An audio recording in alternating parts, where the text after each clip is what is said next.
एक बार क्या होता है, एक महेश काका नाम के एक बुजुर्ग व्यक्ति थे।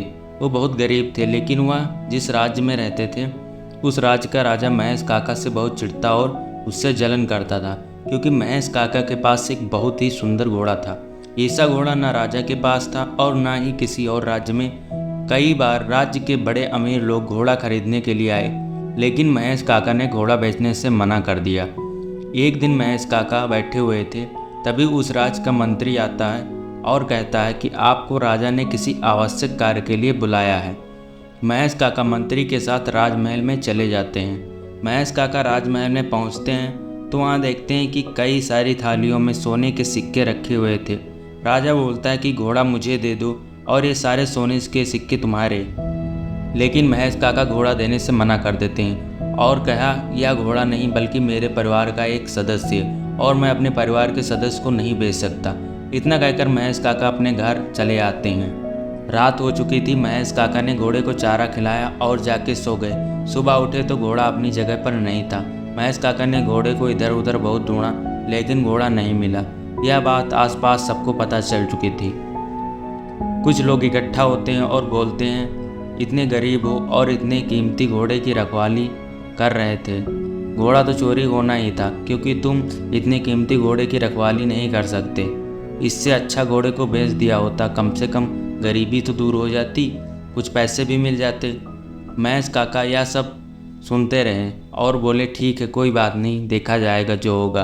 कुछ समय बीता और एक दिन महेश काका ने देखा कि घोड़ा दौड़ता हुआ आ रहा है और उसके पीछे 10 से 12 घोड़े उसी नस्ल के उसके साथ में आ रहे हैं। घोड़ा जब महेश काका के पास आया तो महेश काका ने घोड़े को पहचान लिया, क्योंकि यह वही घोड़ा था। फिर कुछ लोग इकट्ठा हुए और बोले, अरे यह तो अच्छा हुआ, एक घोड़ा गया और उसके साथ और कई सारे घोड़े आ गए, अब तो तुम्हारी किस्मत चमक गई। महेश काका चुप रहे और कुछ ना बोले, बस इतना कहा, ठीक है, कोई बात नहीं, देखा जाएगा। एक दिन की बात है, महेश काका का बेटा उन घोड़ों को काबू कर रहा था और उसी में कुछ गड़बड़ हुई और वह घोड़े से गिर गया, तो उसका एक हाथ और एक पैर टूट गया और कुछ चोटें भी आई। कुछ लोग इकट्ठा हुए और बोले, या तो बुरा हुआ, घोड़े आने के लिए तुम्हारे लिए अच्छी बात नहीं थी, या तो अशुभ हो गया। देखो, एक बेटा और उसके भी हाथ पांव टूट गए, अब बुढ़ापे में तुम्हारा क्या होगा। महेश काका सुनते रहे और कुछ नहीं बोला, बोले, ठीक है, आगे देखा जाएगा। समय बीता और एक दूसरे राज्य के दुश्मन ने राजा पर हमला कर दिया। लड़ाई हुई और इस राज्य की सेना कमज़ोर पड़ गई।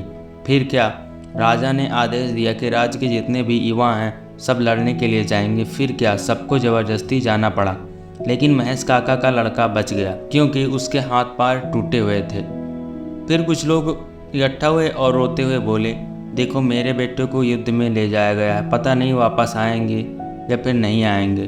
तुम्हारे बेटों को नहीं ले गए, उसके हाथ पांव टूटे हुए हैं, या तो तुम्हारे लिए लाभ साबित हुआ और तुम्हारे लिए यह अच्छा भी है। महेश काका बोले, देखो, जो सच है उसको तो समझना पड़ेगा।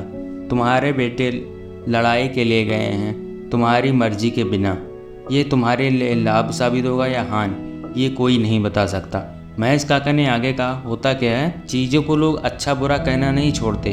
भाई, क्यों अपने नसीब की चिंता करनी, ये बताओ। हाँ, अगर चिंता करनी है तो अपने काम की करो, अपने थॉट्स की करो और खुश रहो। जिंदगी है भाई, खुश रहो, अपना काम करो, लोगों की चिंता ना करो, फिर क्या कहेंगे, लोगों का काम है कहना। अच्छा बुरा बोलने की अगर लोगों की बात सुनोगे तो अपने काम पर ध्यान नहीं दे पाओगे और हमेशा दुखी रहोगे। इसीलिए जिंदगी में अपने काम पर ध्यान दो और दूसरों की बातें मत सुनो और खुश रहो। तो यह थी आज की कहानी। आपको कहानी कैसी लगी हमें कमेंट करके जरूर बताएं और अपने दोस्तों के साथ शेयर जरूर करें। धन्यवाद।